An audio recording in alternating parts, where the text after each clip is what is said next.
UP के चुनाव में बहन जी कहने वाली हैं बड़ा गेम। गांव गांव जाकर दलित वोट बचाएगी बीएसपी। आज से लगभग 1.5 साल बाद यूपी में विधानसभा चुनाव होने हैं। ऐसे में बासपा और जितने भी दलितों की राजनीति करने वाले दल हैं वो अपना कोर वोट बैंक यानी दलितों को साधने में लगे हुए हैं। इसी कड़ी में अब बहन जी ने एक नई चाल चली है। आपको बता दें कि बसपा की करीब 1600 टीमें गांव में पोलिंग बूथ और सेक्टर कमेटियां बनाकर लोगों को जोड़ रही हैं।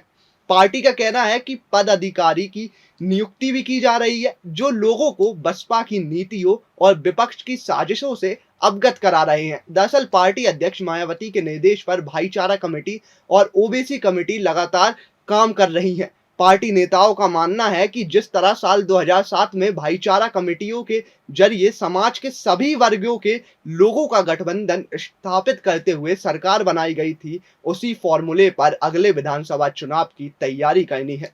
हालांकि बात भाईचारे की हो रही है, लेकिन अंदर खाने से तो कुछ और ही खबर निकल कर आ रही है। बताया जा रहा है या फिर माना जा रहा है कि कहीं ना कहीं इस भाईचारा कमेटी और ओबीसी कमेटी के तहत दलित वोटों को साधने की एक बहुत बड़ी प्लानिंग रणनीति और एक मास्टर कोऑर्डिनेशन चल रहा है, जिसके चलते ही गांव गांव जाकर कमेटियों का गठन करना पहली प्राथमिकता है, जिसके लिए हर विधानसभा क्षेत्र में 4 टीम बनाई जा चुकी हैं।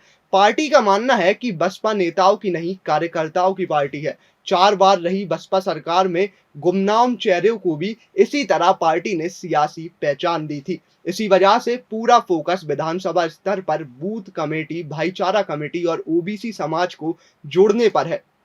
फिलहाल पार्टी तराई और अवध के इलाकों में फोकस कर तेजी से संगठन का विस्तार कर रही है। वहीं दूसरी तरफ माना तो ये भी जा रहा है कि बिहार चुनाव को लेकर भी पार्टी कुछ बड़ा सोच रही है, जिसकी वजह से ही आकाश आनंद अभी यूपी में इतने ज्यादा एक्टिव नहीं है। आपको बता दें कि पार्टी के chief national coordinator Akash Anand Bihar चुनाव के बाद यूपी में भी सक्रिय हो सकते हैं। कुछ खबरों के सूत्रों का कहना है कि फिलहाल बसपा सुप्रीमो के निर्देश पर आकाश आनंद बिहार चुनाव की तैयारियों में जुटे हुए हैं, जिसके बाद उन्हें यूपी में भी सक्रिय किया जा सकता है। फिलहाल यूपी और उत्तराखंड के संगठन की समीक्षा और उससे जुड़े फैसले बसपा सुप्रीमो खुद ले रही हैं, यानी एक अनार और 4 बीमार। ऐसे में देखने वाली बात यह होगी कि बसपा के अलावा क्या दूसरे दलों में वोट बट जाएंगे या फिर बहन जी कुछ और नया तोड़ निकाल लेंगी। क्योंकि जहां तक है, लोकसभा 2024 में अयोध्या में करारी हार के बाद भाजपा को ये बात अच्छे से समझ आ गई थी कि अगर उन्होंने दलितों को नहीं साधा तो उन्हें भी दिक्कत हो सकती है। ऐसे में देखने वाली बात ये भी दिलचस्प होगी कि क्या बहन जी दोबारा से सत्ता में कमबैक कर सकती हैं या फिर यूपी की राजनीति में कुछ नया फेरबदल हो सकता है। वीडियो अच्छा लगा हो तो लाइक कीजिए, शेयर कीजिए और कमेंट बॉक्स में हमें ज़रूर बताइए।